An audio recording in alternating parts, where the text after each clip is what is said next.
I'm joined now by our former Turkey correspondent, Shona Bhattacharyya. Shona, good to have you on the programme. You covered that devastating earthquake in Turkey in February of this year. So I suppose you do have really an insight into what it's like covering stories like this. Tell us, first of all, 3 days after the quake, what's the situation likely to be like on the ground?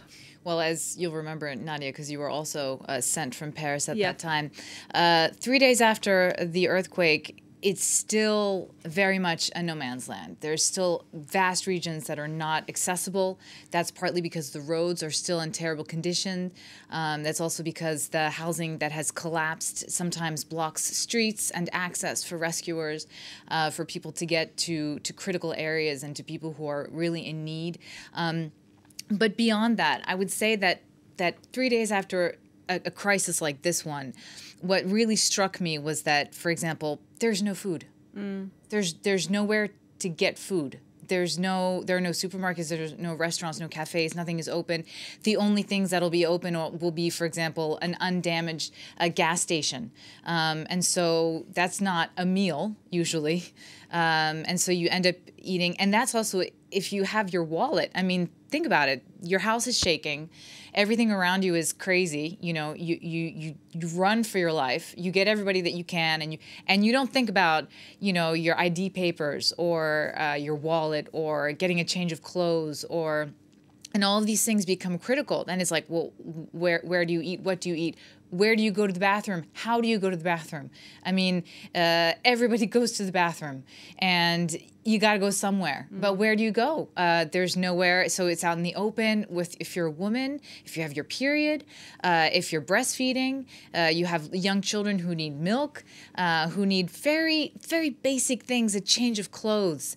It's hot right now where this earthquake happened in Morocco, especially in the lower parts, right? Not so much in the Atlas and the high. You sweat. You know, you need to change your clothes, your underwear. And of course, there's the issue of where do you sleep at night? So many people sleeping in their cars. How do you call people? Your cell phone? How do you charge your battery? I mean, these are all very, very basic things, but they make a huge difference in your life, especially when you have absolutely nothing, and also when everybody around you has nothing. That's the thing. It's not like some people can help you out. When everything is destroyed around you, where do you go? So you literally just wait.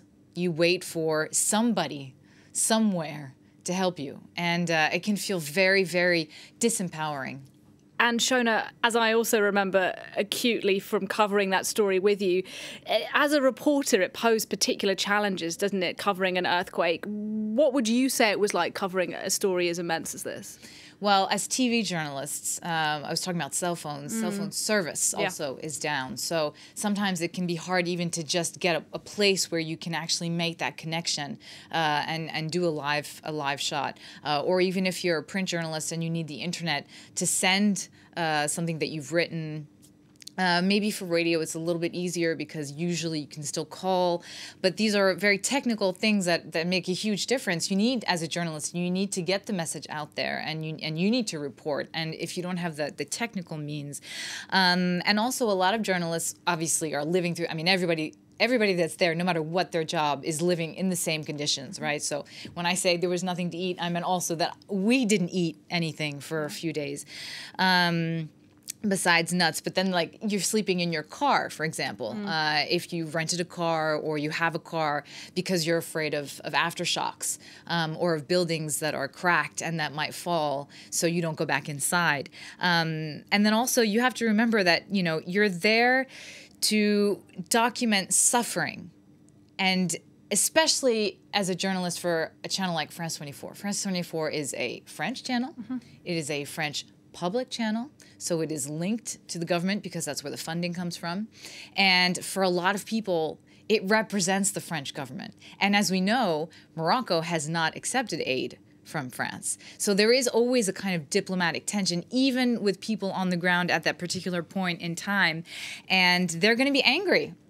They're going to be angry because they're panicking, because they're tired, because they don't know where their family is, because, you know, a lot of things are going wrong in their lives. They've got nothing. And so they'll take it out on people like journalists. And at that time, the only thing is to turn off the camera and listen.